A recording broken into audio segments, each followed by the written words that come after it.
तो जैसा कि लास्ट एपिसोड में हमने देखा था कि फायर किरण की इनेट पावर को हासिल करने के लिए युनहाओ फ्लेमिंग वैली पहुंच गया, जहां पर बाउडन टावर का कैंप था। युनहाओ उनसे उस केव की लोकेशन पूछ रहा था, मगर वो लोग उसे बताते हैं कि वो फायर किरण बीस्ट बहुत ही ज्यादा खतरनाक है। हालांकि उस केव में जाने के लिए युनहाओ ने उन्हें जैसे तैसे कन्विंस कर लिया। वो अब सीधा उस केव में एंटर करता है, जहाँ पर उसकी मुलाकात हुई फायर किरण के साथ। युनहाओ उसे इनेट फायर की मांग करता है और बदले में वो इस बीस्ट को जिंदा छोड़ेगा, मगर फायर किरण ने इसके लिए मना कर दिया। उल्टा उस स्टोन टर्टल्स को वहाँ पर समन करते हुए युनहाओ पर अटैक करवा देता है। अब आगे तो इस एपिसोड की शुरुआत उसी सीन से होती जहाँ पर युनहाओ स्टोन टर्टल के साथ फाइट कर रहा था। उसने अपने जबरदस्त स्लैश अटैक के साथ एक टर्टल को तो डिस्ट्रॉय कर दिया, मगर वहाँ पर अभी भी 2 टर्टल्स बाकी थे। तो युनहाओ ने हवा में जंप लगाते हुए अपना बहुत ही पावरफुल स्लैश अटैक रिलीज कर दिया, जिसकी चपेट में आते ही एक टर्टल डिस्ट्रॉय हो जाता है। अब तो युनहाओ को बस एक ही टर्टल से निपटना था, जो देखकर फायर किरण को टेंशन आने लगा। इधर उस फायर टर्टल ने युनहाओ पर अपने फायर बॉल से अटैक करना शुरू कर दिए थे, मगर युनहाओ ने बड़ी आसानी के साथ उन्हें नाकाम कर दिया। जिसके बाद वो अपनी सोड को हवा में रिलीज करते हुए सीधा ऊपर की साइड से उस टर्टल पर अटैक कर देता है, जिसके चलते वो सोड सीधा उस टर्टल में जाकर घुस गई थी। युनहाओ का ये अटैक भी काफी ज्यादा डोमिनेटिंग था, जिसके चलते वो टर्टल वहीं पर डिस्ट्रॉय हो जाता है। अब युनहाओ का अगला टारगेट था फायर किरण। वो उससे कहता है, चल आजा, अब तेरी बारी है। इधर केव के बाहर एल्डर लू अभी भी युनहाओ का ही वेट कर रहे थे। तभी जाओ उनसे कहता है कि सीनियर काफी देर हो गई, मगर युनहाओ अभी तक वापस नहीं आया। कहीं ऐसा तो नहीं कि उस फायर किरण ने युनहाओ पर भी अटैक कर दिया हो। मुझे तो उस बंदे की काफी ज्यादा फिक्र हो रही है। लेकिन सच बताया जाए तो जाओ को युनहाओ की बिल्कुल भी फिक्र नहीं थी। वो तो बस युनहाओ को खत्म करने के लिए एक सही मौके की तलाश में था, इसलिए वो एल्डर लू से केव के अंदर जाने की परमिशन मांग रहा था। लेकिन एल्डर लू ने इसके लिए मना कर दिया। वो कह रहे थे कि युनहाओ फायर किरण के नेचर को अच्छे से जानता है, साथ ही साथ वो बंदा काफी ज्यादा पावरफुल है, तो मुझे नहीं लगता उसे हमारी मदद की जरूरत पड़ेगी। इनफैक्ट उसी ने हमें केव के बाहर रुकने के लिए बताया था, तो हम केव में एंटर नहीं कर सकते।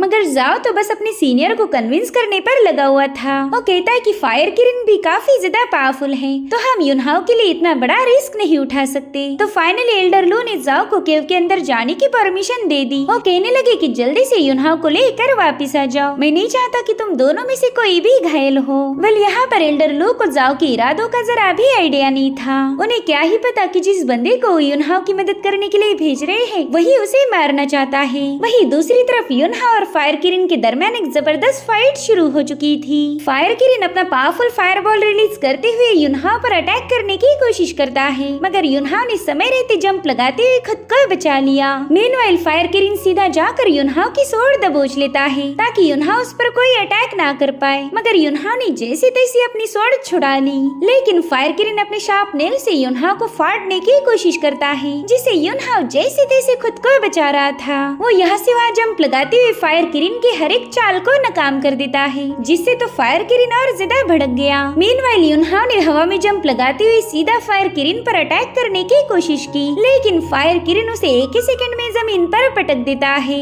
युनहाओ को पता था कि वो फेस टू फेस तो इस जानवर का मुकाबला नहीं कर पाएगा, इसलिए युनहाओ ने वहाँ मौजूद चट्टानों पर भागना शुरू कर दिया। वहीं दूसरी तरफ फायर किरण अपने फायर बॉल से लगातार उस पर अटैक कर रहा था, जिसे युनहाओ यहाँ से वहाँ भागते हुए डॉज कर देता है। और इसी दरमियान युनहाओ ने अपनी 1000 सोड टेक्निक को एक्टिवेट कर दिया। उसके ऐसा करते ही फायर किरण पर तलवारों की बारिश होने लगी, लेकिन उस फायर किरण की चमड़ी काफी ज्यादा स्ट्रॉन्ग थी, जिसके चलते युनहाओ का ये अटेम्प्ट भी फेल हो जाता है। और उसी वक्त युनहाओ सीधा उस फायर किरण की पीठ पर कूद गया। साथ ही साथ वो अपनी सोड भी फायर किरण की पीठ में घुसाने की कोशिश करता है, मगर फायर किरण ने जैसे तैसे युनहाओ को खुद से दूर कर दिया। अब तो युनहाओ पर काफी ज्यादा भड़क गया था, इसलिए वो बड़ी तेजी से उस पर फायर बॉल से अटैक करना शुरू कर देता है, जिससे युनहाओ भी बड़ी ही तेजी से डॉज करने लगा। साथ ही साथ युनहाओ मौका मिलते ही उस फायर किरण पर अपनी सोड से भी वार किए जा रहा था, मगर इसी दरमियान फायर किरण ने अपनी जबरदस्त ऑरा का यूज करते हुए युनहाओ को काफी दूर ढकेल दिया। युनहाओ सोचता है कि इस बीस्ट की चमड़ी तो काफी ज्यादा टफ है, इसे इतनी आसानी से पियर्स नहीं किया जाएगा।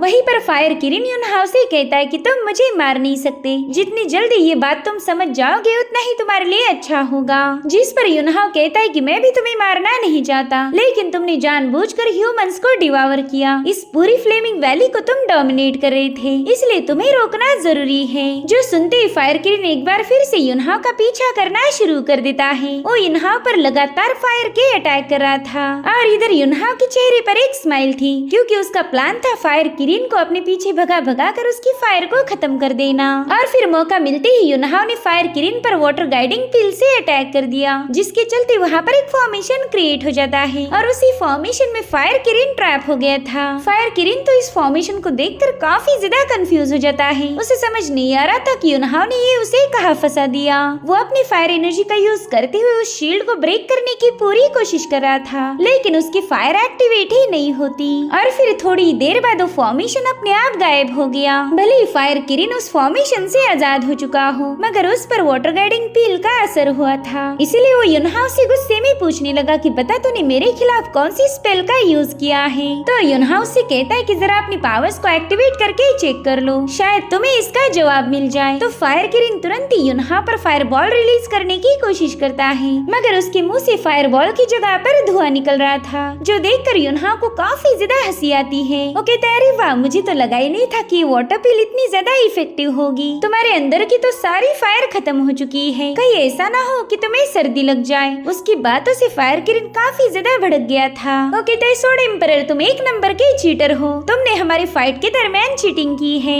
और इसी दरमियान युनहाओ ने आगे बढ़ते हुए सीधा उस पर एक जोरदार हमला कर दिया, जिससे तो फायर किरण हवा की सैर करते हुए जमीन पर पटक जाता है। फायर किरण सोचता है कि मेरे पास फायर बॉल के अलावा और कोई वेपन नहीं, और उसे भी इस युनहाओ ने बुझा दिया। अब तो इसके सामने हार मानना ही सही रहेगा। तब तक युनहाओ अपनी सोड उस पर पॉइंट कर देता है। युनहाओ उससे कहता है, पता नहीं तुमने मुझे चीटर क्यों बोला, असली धोखेबाज तो तुम हो। तुमने 10,000 सालों पहले मुझसे वादा किया था कि तुम कभी किसी इंसान को नुकसान नहीं पहुंचाओगे, लेकिन तुम अपना वादा निभाने में फेल हो गए। अब अगर मैं चाहूँ तो 1 सेकंड में तुम्हें निपटा सकता हूँ। इधर फायर किरण सोच रहा था कि इस बंदे की वाटर गाइडिंग पिल ने मेरी ऐसी की तैसी कर दी, मेरी सारी पावर इस बंदे ने डिस्ट्रॉय कर दी। अब तो फायर समन करने के लिए मुझे थोड़ा सा इंतजार करना होगा। तो डिसाइड करता है कि वो युनहाओ को अपनी चिकनी चुपड़ी बातों में फंसाकर थोड़ी देर टाइम पास करेगा। इसलिए युनहाओ से कहता है, सोड एम्परर, आप काफी ज्यादा दयालु हो, आपने 10,000 सालों पहले भी मुझे माफ किया था, तो मैं चाहता हूँ कि आप इस बार भी मुझे बख्श दीजिए। तो युनहाओ उससे सवाल पूछने लगा। वो कहता है कि पास्ट लाइफ में मैंने तुम्हारे मास्टर को मार दिया था, लेकिन तुम्हें गॉड्स ने अपने कब्जे में लिया, फिर तुम यहाँ पर इस फ्लेमिंग वैली में कैसे पहुँच गए। जिस पर फायर किरण बताने लगा कि आपने जिस गॉड के साथ फाइट की थी वो आपके हाथों बुरी तरह से घायल होने की वजह से उस गॉड ने खुद को सील कर दिया। वो कई सालों तक अपने डीप स्लम्बर से बाहर नहीं आया, तो मैंने सोचा क्यों ना इसी मौके का फायदा उठाया जाए। इसीलिए मैं वहाँ से भागकर सीधा फ्लेमिंग वैली में पहुँच गया।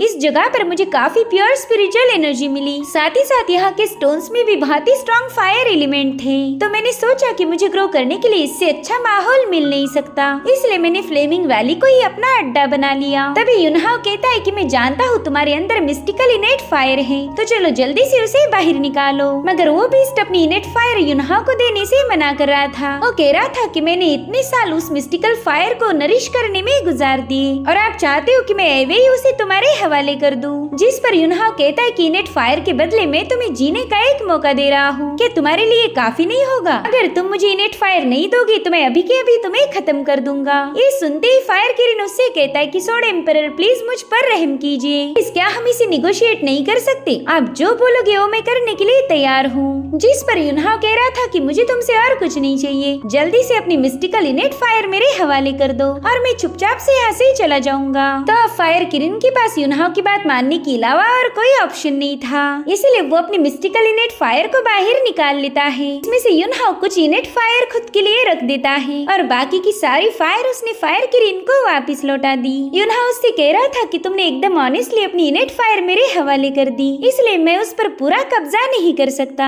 आफ्टर ऑल मैं ऑनेस्टी की इज्जत करता हूँ। तो फायर किरण युनहाओ को थैंक यू बोलते हुए अपनी फायर बॉल को रिलीज करने की कोशिश करने लगा। वो देखना चाहता था कि उसकी पावर अभी तक एक्टिवेट हुई कि नहीं, मगर उसके मुंह से धुएं के अलावा और कुछ निकल नहीं रहा था, जो देखकर युनहाओ को भी उस पर तरस आ जाता है। आफ्टर ऑल फायर किरण की पावर ये है फायर। अगर उसके पास फायर ही ना हो तो उसे कोई भी आसानी से मार देगा। तो युनहाओ ने और थोड़ी इनेट पावर उसके अंदर ऐड कर दी। वो फायर किरिन से कह रहा था कि इस बार तो मैंने तुम्हें जिंदा छोड़ दिया, मगर वादा करो कि तुम किसी भी ह्यूमन पर बेवजह अटैक नहीं करोगे। और उसी वक्त फायर किरिन को फील होता है कि वाटर गाइडिंग पिल का असर उस पर से हट चुका है, यानी कि अब वो अपने फायर बॉल को जनरेट कर सकता था। तो उसने तुरंत ही युनहाओ पर अटैक करने की कोशिश की, मगर युनहाओ समय रहते उस पर ही एक अटैक कर देता है। युनहाओ उससे कहता है कि मैं तो तुम्हें जिंदा छोड़ने वाला था, मगर तुम खुद ही खुद के जान के दुश्मन बन गए। और तभी फायर किरिन युनहाओ के अटैक से वहीं पर ब्लास्ट हो जाता है। खैर इनेट फायर को हासिल करने का युनहाओ का काम पूरा हो चुका था। अब बस उसे अपनी हेवन सोर्ड का एक और फ्रेगमेंट ढूंढना है और फिर वो अपनी हेवन सोर्ड को रीफोर्ज कर सकता था। अब युनहाओ वहाँ से वापिस जा ही रहा था कि तभी जाओ उस पर स्नेक अटैक करने की कोशिश करता है, लेकिन युनहाओ समय रहते साइड में हट गया। और इसी के साथ एपिसोड यहीं पर एंड हो जाता है। Thank you so much for watching. Bye bye, take care.